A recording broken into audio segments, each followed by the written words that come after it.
Salmon and trout tracking. What is salmon and trout tracking and why is it important? Fish tracking is important because it helps scientists understand more about the fish and where it can go. It can give us information on where their spawning grounds are and where the fish lives. It also shows how the fish adapts to changes in its environment. On to our first topic, types of tags for fish tracking. CWT, or coated wire tags, are injected into nasal cartilage before stocking. Jaw tags are connected metal rings to fishes along the outer layer of the lip or jaw. Floy tags are small string-like tags that are attached on adults near their dorsal fin on their upper back.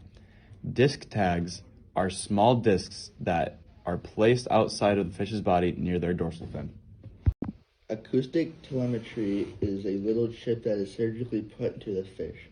The tag makes a little noise, and if the fish gets in with 500 yards of the receiver will pick up where the fish is. You get information about what fish was there and a timestamp of when it was there. Each fish has its own unique code, so you know what fish it is. And if you have multiple receivers, you can see how the movement patterns of the fish and the environment. It can help scientists understand why the fish moves and is an important way to help protect the fish. Trout dynamics. Population growth.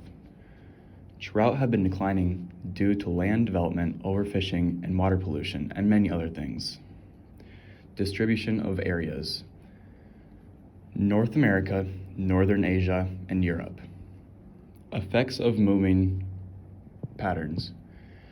Spawning migration, feeding behavior. Density. It really depends on the environment and where the habitat is. Salmon dynamics. Population growth. The population of salmon has been declining over years due to climate change.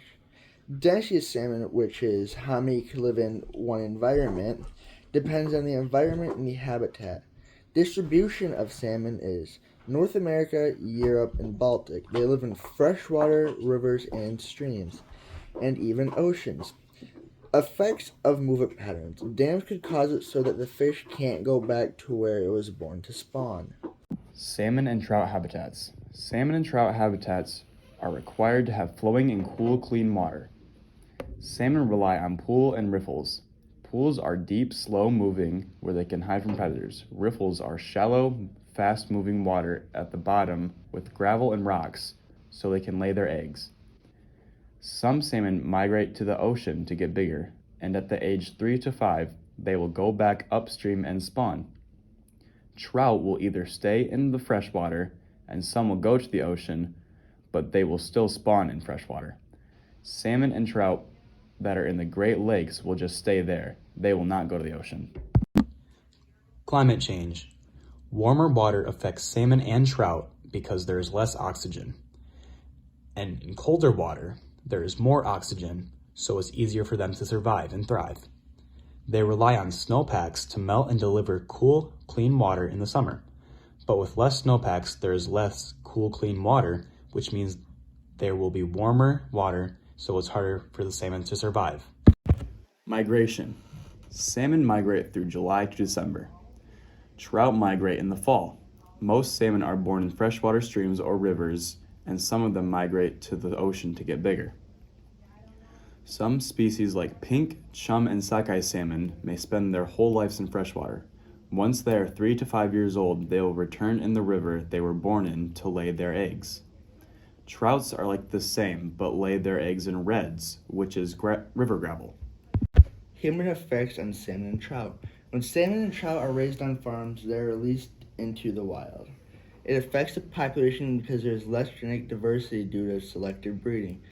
So then it's harder for the population to adapt to its environment.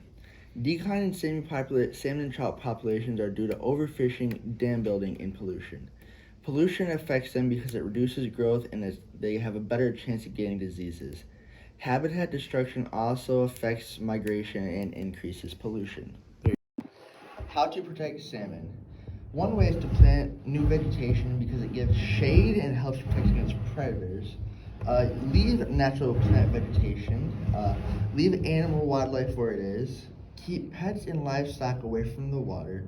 Reduce pollution, so keep the water clean. Dispose of waste properly, so do not dump chemicals into the water. And stocking them, which is raising them in hatcheries and releasing them into the wild. It is important to protect their habitats because that is what supports the next generation of salmon and trout. Which of these 3 images would salmon go to spawn? You're right, number 1. Which of these images is a negative effect on salmon? Yup, number 2.